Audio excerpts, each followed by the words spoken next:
Ya, oke. Jadi waktu session yang lalu tentang konsep manusia baru ada satu ayat, ya sebetulnya bukan satu ayat ya, ada sebetulnya beberapa ayat yang sebetulnya saudara harus ingat. Ya. Tapi ada satu yang sangat powerful yang selalu akan saya ingatkan, yaitu Kejadian 1 ayat 26. Genesis 1:26. Let's go back there. Kejadian 1 ayat 26. Ini very powerful scripture, Kejadian 1 ayat 26. Ya, boleh silakan. Ya, ini one.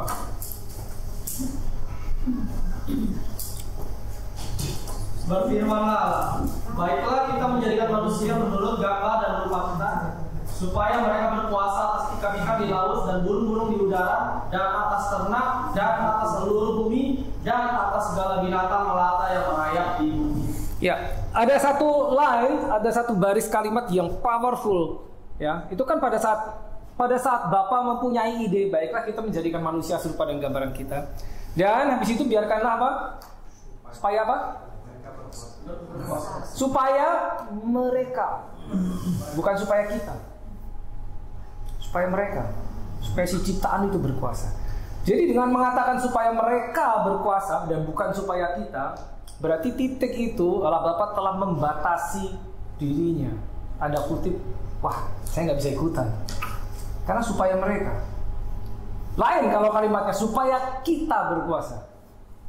Ya, ini bahasa Indonesia, saya rasa saudara tahu. Supaya mereka berkuasa, siapa sih ciptaan itu? Lain ceritanya kalau supaya kita yang berkuasa, tapi supaya mereka. Ya itu sudah menjelaskan mengapa pada saat manusia si Hawa itu mau ngambil buah yang keliru, tanda kutip, Allah Bapa tidak mencegah, karena supaya mereka. Dia sudah membatasi dirinya dengan firman-Nya sendiri. Nah, itu adalah konsep kingdom sebetulnya. Supaya mereka berkuasa itu berarti manusia atau ciptaan itu diberi kuasa. Ini power, kuasa untuk berkuasa di bumi selama kita hidup di bumi. Nah, itu adalah biblical biblical ground pada saat kita beroperasi di sini. Ya. Dengan kata lain begini saudara, ada satu tagline yang sangat terkenal dari seorang penginjil abad pertengahan, John Wesley, yang mengatakan, so without God we cannot, but without man God would not. Tanpa Tuhan kita tidak bisa, tapi tanpa manusia Tuhan tidak mau. Nah, pemahaman kita seringkali terbatas dengan Tuhan itu maha segalanya, sovereignty. God is sovereign, sovereignty of God. Tuhan maha segalanya, jadi dia bisa ngapain aja. Itu betul, tapi dia membatasi dirinya dengan firman-Nya sendiri. Jadi pada saat dia melepaskan firman itu berkuasa, termasuk dia sendiri yang ngomong, itu terpengaruh oleh firman-Nya sendiri. Jadi kalau dia sudah ngomong, biarkan mereka berkuasa, ya sudah, dia nggak bisa ikutan lagi karena dia sudah terlanjur melepaskan firman-Nya. Ya, jadi seperti itu. Jadi untuk di bumi ini terjadi sesuatu, dia butuh kita, manusia ciptaan. Makanya dibilang biarlah mereka berkuasa, biarlah mereka berkuasa, diberi kuasa untuk di bumi. Nah, seperti kita tahu ceritanya, si manusia jatuh ke dalam dosa sehingga kuasa pindah ke iblis gitu. Tapi rencana awal adalah manusia berkuasa di bumi. Jadi sekarang kita ini at this moment right now, saat ini kita sudah dipulihkan kuasanya. Jadi terimalah, udah, kalau udah terima pakai. Kalau dikasih kunci, pakai kuncinya. Ya, seperti tadi memang challenge terbesar adalah ragu, karena betul secara naluri kita tuh udahlah, kalau di hadapan Tuhan kita merendahkan diri serendah-rendahnya lah. Kayaknya lebih enak, lebih sopan gitu ya. Tuhan, kami bukan apa-apa, biarlah Engkau saja, biarkan Tuhan saja. Tapi itu tidak biblical lagi. Kalau perjanjian lama lain cerita, tapi kita perjanjian baru. Kita dikasih kuasa, dikasih kunci, pakai, udah, pakai. Itu pakai untuk membebaskan, untuk berkuasa, menjadi ambasador, ya, perwakilan, menjadi duta besar. Ya, saya tidak perlu menjelaskan lagi ambasador itu apa, karena sudah session yang pertama waktu itu. Ya. Nah, itu standpointnya, itu adalah ground kita berdiri di situ, gitu. Jadi apapun yang dikatakan orang, karena begini, misalkan saudara tiba-tiba ini adalah sebuah kumpulan doa ya, katakanlah di beda-beda gereja, tiba-tiba saudara mimpi doa. At that moment straight away, kepala kita akan, aduh nanti doa saya, kalau saya komen-komen ini dibilang sombong atau apa sih kamu kok doanya kayak gitu. Gitu kan. Kita lebih suka ya udah yang sopan main aman gitu kan. Gitu kan. Padahal kita dikasih tahu benernya yang mana. Gitu loh. Bener yang mana? Sehingga musuh kita tahu ya 1 Petrus 5 ayat 8 ya. Kita ada musuh tuh 1 Petrus 5 ayat 8 ya. Iblis, kita tahu musuh kita iblis yang dikatakan selalu berjalan berkeliling ya mencari orang yang bisa ditelannya. Ya, sehingga apa yang dilakukan musuh itu sebetulnya gampang. Dia tinggal membuat supaya orang-orang ini, anak-anak Tuhan ini jangan sampai tahu kebenaran. Jangan sampai tahu ini. Gitu loh. Atau kalau sudah tahu, dibikin ragu aja udah cukup. Karena dia tahu begitu ini beroperasi, ini berapa orang katakanlah 19, 17. Ini 17 yang beroperasi ini wah ini bahaya sekali. Buat mereka bahaya. Jadi mereka akan berusaha jangan sampai ini paling tidak 17 orang ini mempraktekkan ini. Itu yang akan dibuat dengan segala cara, dengan bungkus agamawi dan apalah, dibikin lupa, dibikin ragu, apapun juga gitu. Tapi tujuannya adalah jangan sampai ini terjadi. Gitu. Karena kalau sampai ini terjadi, dia dalam bahaya. Nah, itu. Jadi perhatikan gini, saudara. Selalu ada dua sisi. Di mana ada aksi, selalu ada reaksi, betul kan? Pada saat kita melakukan sesuatu yang baik buat Tuhan, selalu ada reaksi dari sisi gelap. Nah, doa pun demikian. Nah, kalau saudara percaya, makanya penting sekali saudara memahami spiritual soul body, bahwa kita ini roh, manusia roh. Sehingga apapun yang kita lakukan itu punya dampak di dalam alam roh. Apapun. Sesepele apapun yang kita lakukan itu punya dampak di alam roh. Karena kita ini roh. Jadi pada saat kita berdoa itu bukan cuma mulut kita ngomong, no, but it's spiritual activity. Aktivitas roh. Sehingga kita bicara roh ya, alam roh. Sehingga roh-roh yang lain itu akan bereaksi. Termasuk di dalamnya tentunya ada roh yang di sisi Roh Kudus, ada ya di sisi roh yang jahat. Mereka juga akan bereaksi. Tentunya reaksinya akan berlawanan. Seperti itu. Tapi itu hal yang sangat logis gitu loh. Jadi jangan heran pada saat kita berdoa untuk sesuatu akan ada halangan atau rintangan gitu. Right now in this moment kita mempelajari sesuatu. Ya, selesai session ini saudara pulang belum selesai sebetulnya. I will guarantee you, saya berani ngomong gini. Dia si jahat akan berusaha membuat engkau lupa. Saya jamin, dia akan berusaha membuat engkau lupa, membuat engkau ragu dan sebagainya. Karena terlalu bahaya buat saudara jika saudara sampai tahu. Terlalu berbahaya buat dia. Ya. Tapi kita punya landasan berdiri yang kuat karena Kejadian 1:26 sudah bilang itu God Himself, Allah Bapa sendiri yang ngomong, biarkan mereka yang berkuasa. Nah, sehingga ini akan membawa kita ke satu konsep lagi yang saya akan bawa. Ya, kita tahu ya Kingdom Prayer. Nah, ada satu konsep yang masih berkaitan dengan Kingdom Prayer, tapi this is really saya nggak tahu ngomongnya apa. This is amazing. Ya, saudara ingat pada saat di Perjanjian Lama ya, saudara tahu ya ada sebuah kota yang dihabisi, Sodom dan Gomora ya, ingat ya?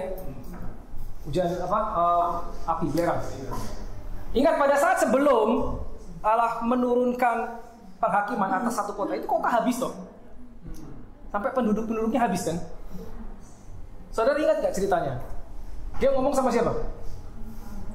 Abraham. Kenapa kok mesti ngomong?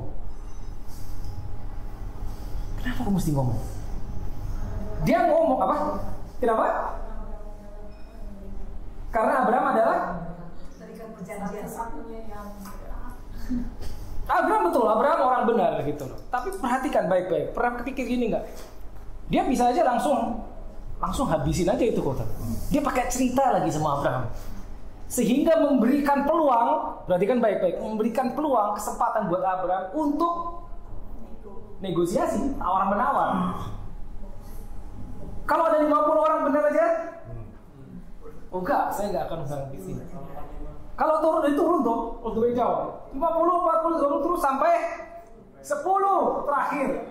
Kalau ada 10 orang benar aja, apakah engkau masih, Abraham udah nggak enak banget dengan ngomongnya kan? Apakah engkau masih makan menghancurkan? Tuhan bilang apa? Bahkan kalau ada 10 aja enggak, tapi kita tahu ceritanya, bahkan nggak nyampe 10 orang benar di situ. Dan kita tahu ceritanya di kota habis. Perhatikan baik-baik. Sayangnya Abraham stop sampai 10. Hanya di situ sebetulnya ada berapa orang benar? Di situ ada Lot, ada istrinya, ada 2 anaknya. Ya, sebetulnya adalah menantunya. Katakanlah menantunya orang benar, itu 6. Kalau Abraham turun sampai 6, kota itu masih berdiri sampai sekarang. Pikir baik-baik. Yang stop bukan Tuhan, tawar menawar yang stop Abraham. Bayangin, dia tawar-tawaran sama Allah Bapa sendiri, sama Tuhan tawar-tawaran 10 deh gitu. Terakhir saya dia berhenti di 10. Ternyata nggak ada 10, habis kota itu. Yang berhenti Abraham, ingat baik-baik, yang berhenti Abraham. Cerita itu menunjukkan apa? Betapa kuasa itu bahkan Abraham punya. Abraham perjanjian lama loh, tidak ada Roh Kudusnya, belum lahir baru. Dia sampai bisa melakukan negosiasi. Apa itu sebetulnya yang dilakukan Abraham? Intercede. Doa syafaat. Doa syafaat, saudara tahu doa syafaat itu apa? Pada saat kau datang untuk orang lain, pada saat kau datang di hadapan Tuhan membawa beban orang lain atau beban sesuatu yang lain, berdoa untuk bangsa, itu doa syafaat. Berdoa untuk seseorang, berdoa untuk sebuah komunitas, berdoa untuk sebuah kotamu, berdoa untuk pemerintah, itu kan bukan beban kita sebetulnya, kurang lebih. Tapi kita bawa doa itu berdoa syafaat. Intercessor, orang-orangnya interceding, berdoa syafaat. Abraham melakukan itu. Berarti ada kuasa sebetulnya. Kenapa? Kalau saudara paham Kejadian 1 ayat 26, let them have dominion, biarkan mereka berkuasa atas bumi. Jadi itu mengajarkan kita, jika, nah ini penting banget, ini konsep sekali lagi, jika Allah Bapa mau melakukan sesuatu di bumi, dia harus pakai orang bumi. Gitu. Makanya dia perlu perwakilan representatif atau duta besar. Paling tidak ada 17 orang di sini. Bayangkan, saudara bisa sampai level itu. Gitu. Itu sebuah cerita yang amazing tentang Abraham pada saat dia berdoa syafaat buat Sodom dan Gomora. Ya kan? Pada saat Tuhan lagi, contoh lain, Allah Bapa mau membebaskan bangsa Israel.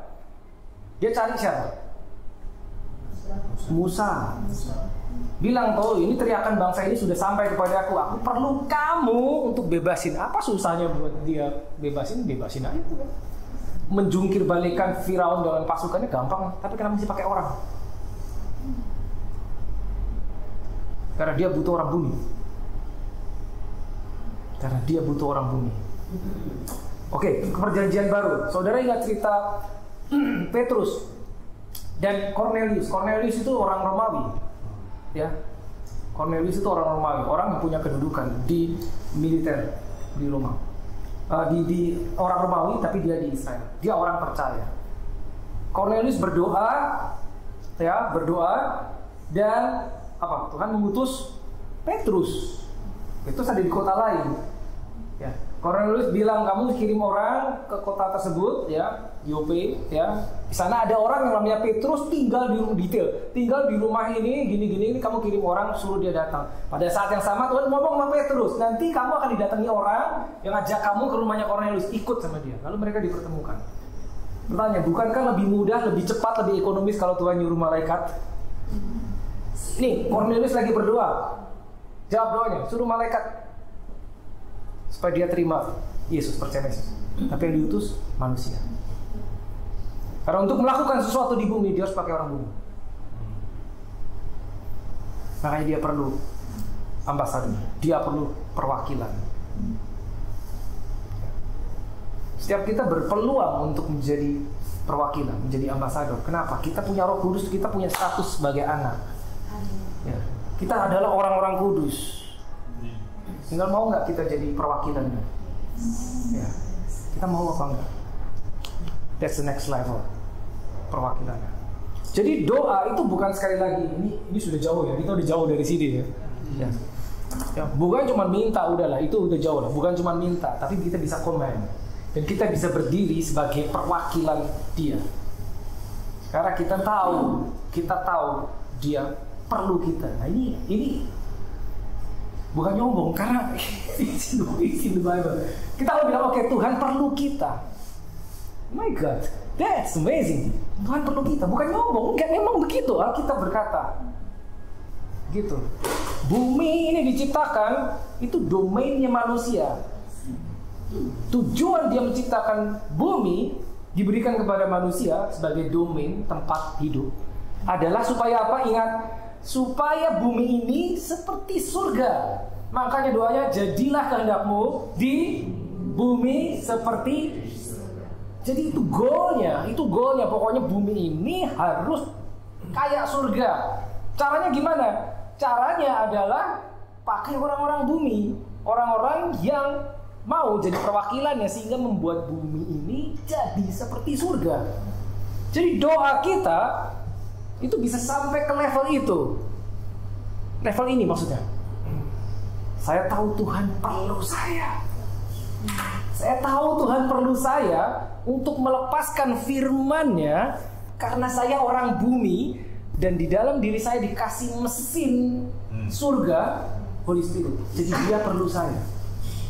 Kalau saudara tahu itu, ya, maka kalau ada orang datang kepada meminta doa segala macam, kita akan berdiri teguh. Yes, I can give you. Kayak Petrus, apa yang ada pada aku akan kuberikan kepadamu. Dia tahu, karena Tuhan perlu engkau. Jadi kalau tubuhmu rusak, bawa ke authorized dealer ya. Jangan keliru dealernya. Mindsetnya gini, Lord, you need me, so you will fix this body, because you need this body to operate on this earth. Gitu. Enggak nyombong, karena Tuhan yang ngomong. Itu ada di dalam yang namanya covenant. Nah, covenant itu gini. Covenant itu perjanjian ya. Saya sempat singgung waktu itu ya. Covenant itu perjanjian yang tidak bisa dibatalkan. Hanya bisa begitu itu dipenuhi, baru bisa dibikin yang lain. Makanya ada Old Covenant, ada New Covenant. New Covenant itu hanya bisa dibuat setelah yang Old, perjanjian lama itu digenapi. Sayangnya orang Israel nggak ada yang bisa menggenapi, gagal semua ya, kasih cuma 10 hukum, gagal terus.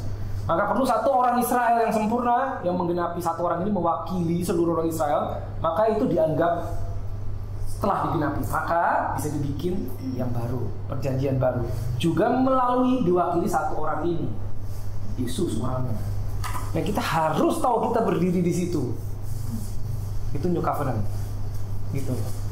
Saya sering berdoa sama istri saya bilang gini, God, Lord, you are God. You are covenant keeping God. Engkau Tuhan yang selalu setia dengan perjanjian-Mu, dan kami ini adalah orang-orang yang hidup di dalam perjanjian. Itu apapun, karena kita tahu the truth. Apapun yang ada di dalam situ, saya pakai tanda perkataan ini, dia terpaksa harus lakukan. harus lakukan. Karena Alkitab berkata, God is not a man that he should lie. Dia nggak pernah bohong, dia nggak akan bohong. Dia udah ngomong tertulis lagi.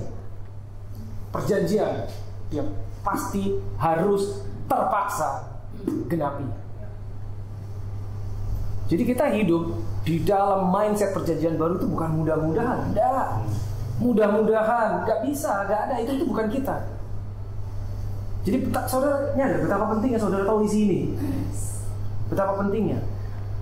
Once it's written, begitu tertulis di sini, ya, itu nggak bisa dilanggar, bahkan oleh Tuhan sendiri nggak bisa. Dia harus genapi itu, pasti akan genapi karena sudah ditulis. Pada saat itu diberikan, itu milikmu, ambil udah, ambil, gitu. Tapi sekali lagi ada musuh tadi ya, kita tahu ya. Nah, jadi perhatikan baik-baik, itu penting banget. Now, oke, saya lanjut ya. Oke, ya. Jadi materi session 1 tentang konsep manusia baru, ya. Review lagi. Saya waktu itu udah ngomong ya bahwa pada saat kita mempelajari sesuatu apalagi sesuatu yang baru, itu tidak instan, ya. Tidak instan. Selesai ini tidak dijamin itu langsung semua ini yang kita dapat 4 session, 5 session langsung nempel di kepala saudara dan langsung saudara ingat 24 jam. Enggak. Berjalannya waktu normal itu akan rontok dikit-dikit sampai lupa habis. Tapi ingat, remember your training. Ya, apa yang dilakukan musuh hanya supaya engkau lupa. Udah itu aja. Udah supaya lupa. Ya. Jadi repetition is very important. Dalam belajar apapun juga ada yang namanya repetition, pengulangan.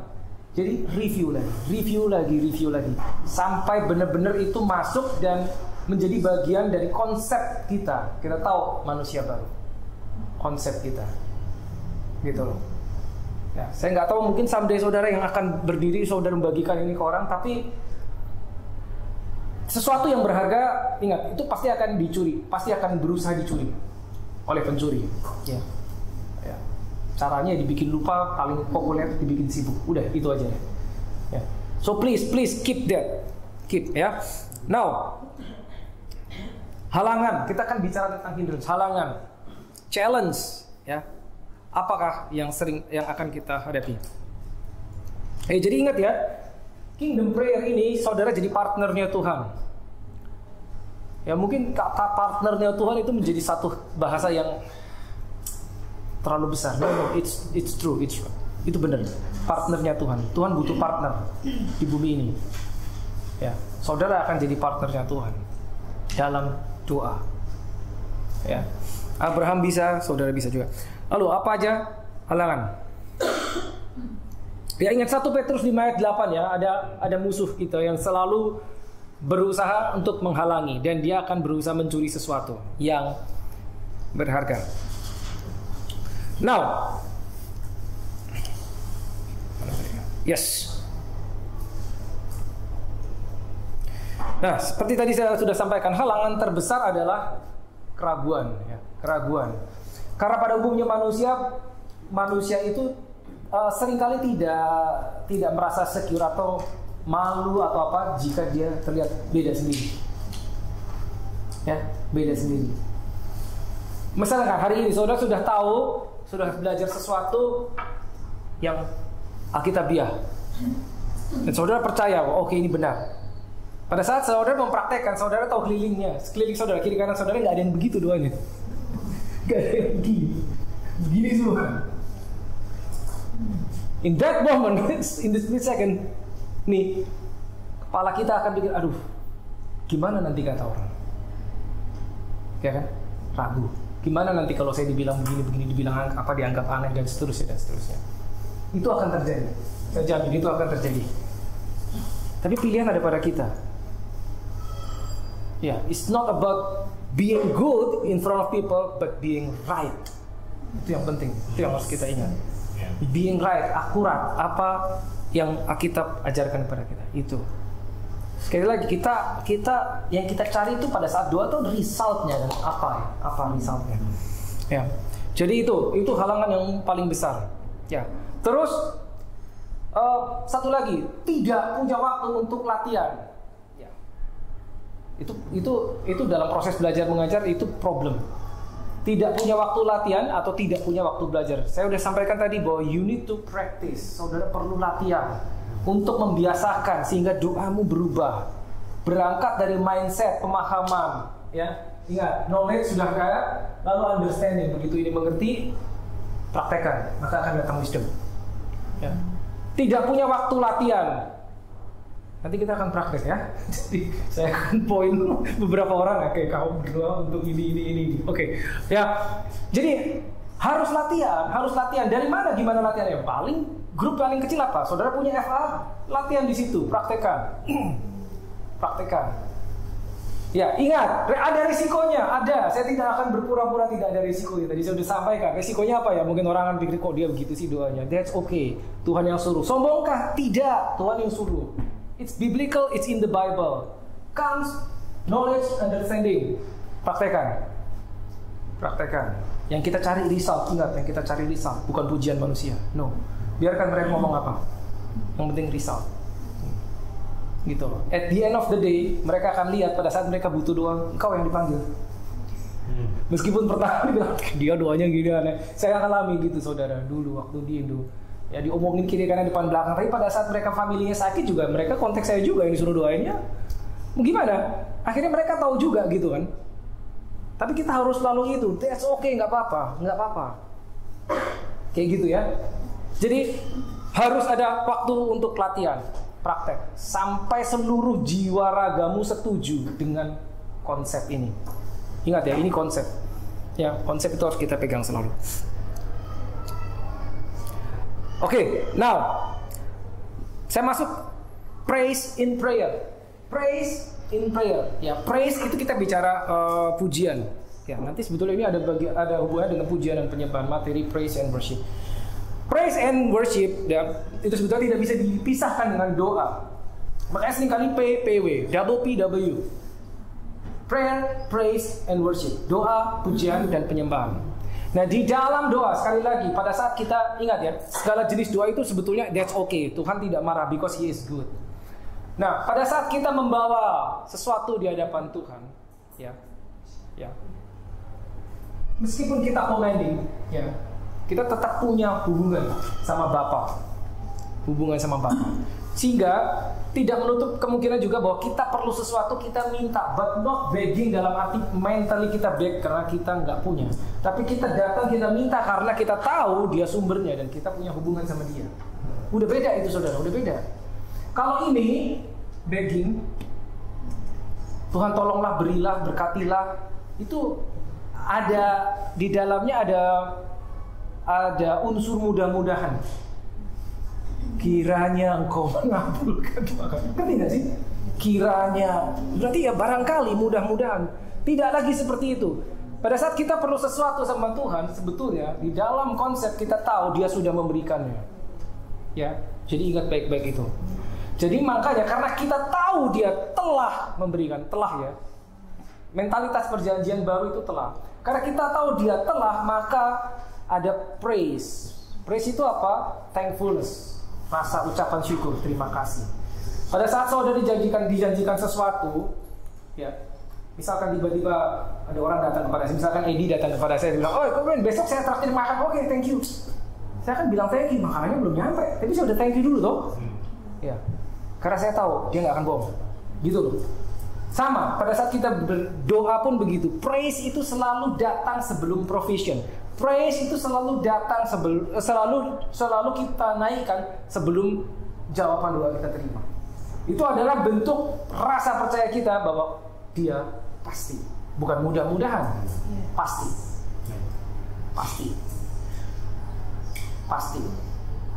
Apapun, ingat ya, apapun yang tertulis di sini, ya, pada saat itu terus itu milikmu, take it. Ya. 2 Corinthians 1:20 please. 2 Korintus 1:20.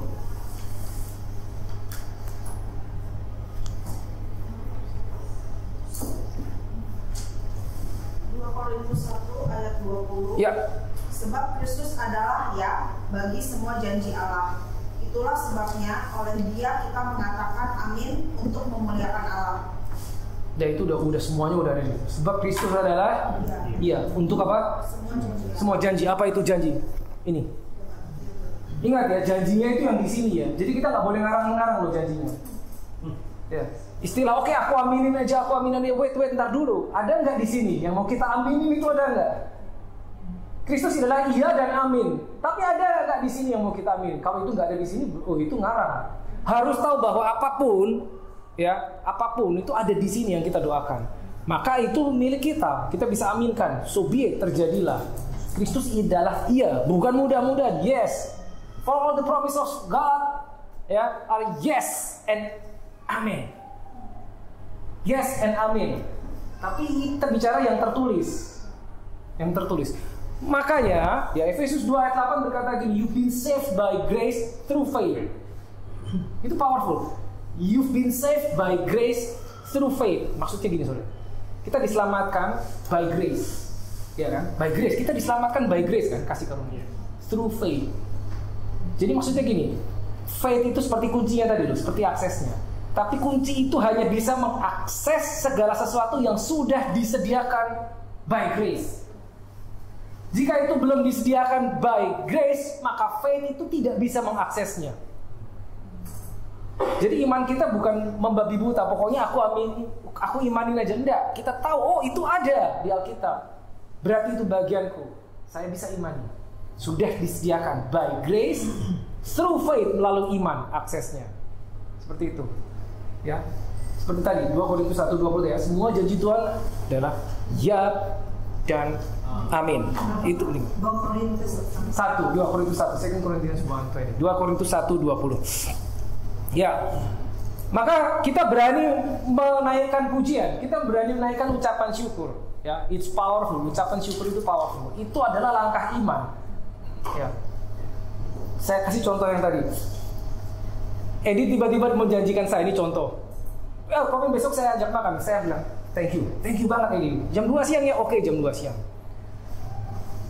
Jam 12 siang ya, saya teks dia. Saya teks lagi. Wah, thank you banget ya, kamu baik banget. Tiba-tiba jam 1. Bukan lupa, ada sesuatu. Ada sesuatu yang dia harus lakukan. Tapi karena saya sangat percaya sama dia akan berusaha gimana pun juga supaya jam 2 tetap dia ketemu saya karena dia janji ngajak. Karena saya sudah terlanjur memberi rasa terima kasih lebih dari sekali. Mungkin bila perlu dari jam 10 saya teks. Wah, thank you banget. Jam 11 saya teks lagi. Wah, thank you banget, kamu emang baik banget. Jam 12 saya teks lagi, jam 1 teks lagi. Meskipun tiba-tiba jam 1:30 ada janji apa lain, saya percaya dia batalin janji itu untuk ketemu saya. Karena udah terlanjur begitu banyak ucapan terima kasih saya. Tanda kutip itu seakan-akan secara halus. Ngerti maksudnya saudara ya? Yes. Yes, oke, thank you. Jadi seperti itu. Praise itu act of faith, langkah iman kita. Oh, saya tahu Tuhan pasti. Saya tahu Tuhan pasti. Bukan mudah-mudahan. That's very important. Very important. Ya.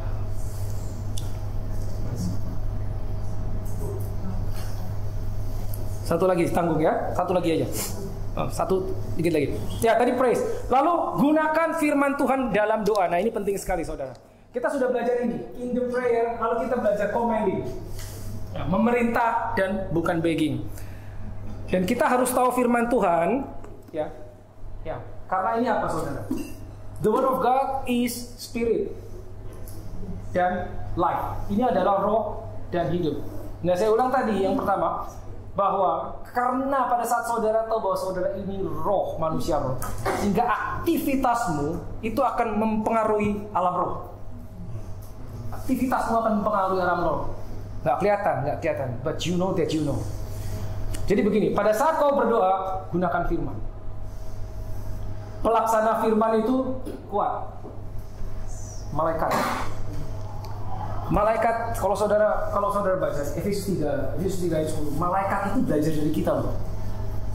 Malaikat itu memperhatikan apa yang keluar dari mulut kita dan dia mempelajarinya. Kenapa? Karena pewahyuan akan kebenaran firman itu tidak diberikan kepada malaikat, diberikan kepada manusia. Kenapa bisa begitu?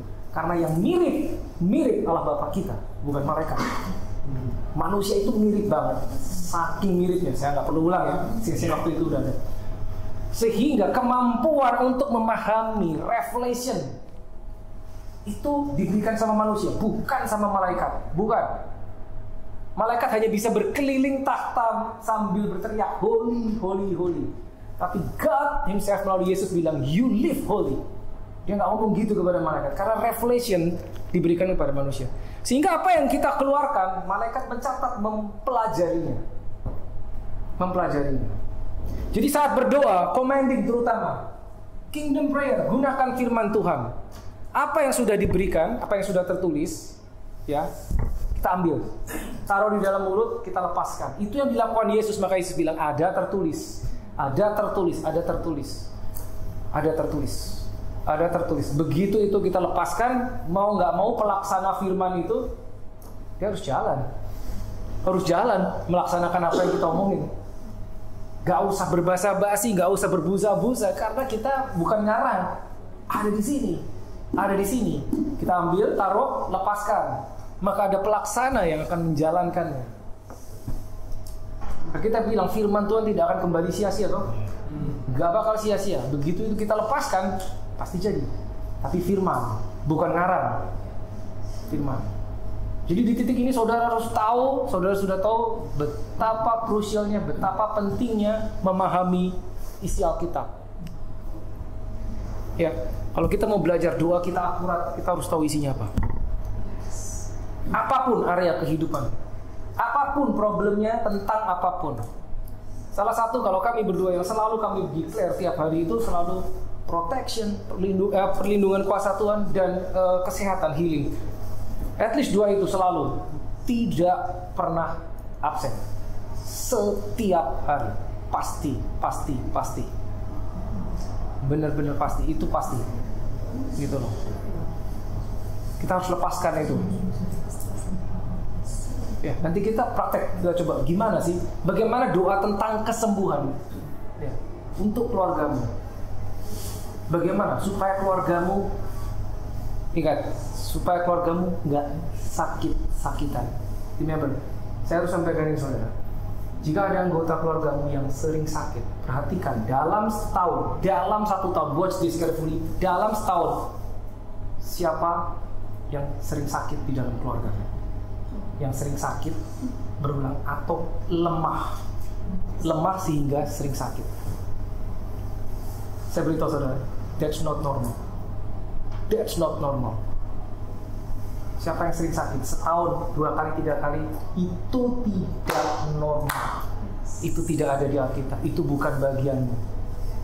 Kalau itu terjadi, kalau itu pernah terjadi dan sedang terjadi dan masih terjadi, stop it. Putus itu. Saudara harus putuskan itu. Harus patahkan itu. Seberapapun baiknya kita hidup, seberapapun baiknya kita terhadap orang, seberapapun sopannya kita terhadap orang, ingat, ketidaktahuan menyebabkan kita dikalahkan oleh iblis. Dia akan bermain di sini karena dia tahu isinya ini. Oh yes, dia tahu dari depan sampai belakang, lebih hafal dari kita. Dia mendatang mencoba Yesus pakai firman, toh. Dia kutip Mazmur 91, mencoba Yesus. Gitu loh. Jadi so please, siapa yang saudara merasa, apakah itu saudara sendiri, apa anggota keluarga saudara yang sering sakit, ingat baik, dalam 1 tahun berapa kali sakit ya? That's not normal. Kenapa? Kita bilangnya gimana? Musa ukur berapa? 120. Tidak sakit-sakitan. Mindset, kembali, mindset. Apa yang kita percayai, kita tahu ada di Alkitab, ambil. Karena kalau nggak ambil, dicuri. Termasuk kesehatan, itu bisa dicuri. Bisa, saudara, bisa dicuri. Kesehatan itu bisa dicuri. Tapi kalau kita nggak tahu, kita akan menganggap itu sebagai ya normal lah, musim dingin, pilek-pilek. No, it's not normal. It's not normal. Orang dunia bilang, oke, get a flu shot. flu shot, maka kamu terbebas dari penyakit. No, it's not in the Bible. It's not in the Bible. Bagianmu tuh yang di sini. Bagianmu yang di sini. Musim dingin, apakah harus pilek? Gak ada. Sakit, gak ada. Gak ada. Jadi pada saat itu terjadi, itu tidak normal. Tapi kalau kita menganggap itu normal, maka terjadilah seperti yang kau percayai. Kalau setahun, kok anakku sakit 2 kali 3 kali ya dalam setahun. Kalau kita nganggap, oh biasalah, nggak apa-apa, bawa ke dokter, selesai. Kalau kita anggap itu normal, maka terjadilah seperti yang kau anggap normal. Tidak normal, tidak. Warisan kita ada di dalam firman. Itu loh, makanya please, saya nggak tahu berapa kali harus ngomong. Ini, knowledge. Ya. Ingat di awal tadi kita pelajari apa? Knowing a little can be dangerous. Kita cuma tahu 30%, 40%, 50%, kita akan berada di dalam kategori dengan orang yang tidak tahu sama sekali. Itu dia.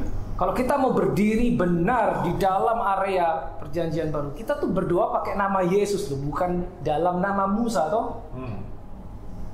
Yesus itu bicara New Covenant. Karena perjanjian baru dibawa oleh Yesus.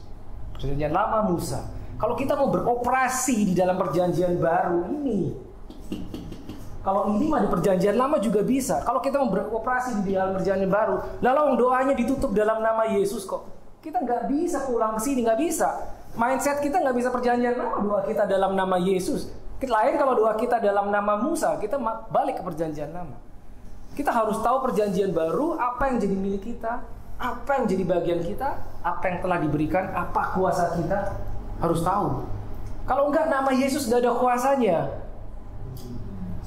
Oke, nangkap saudara ya? Oke, kita break dulu.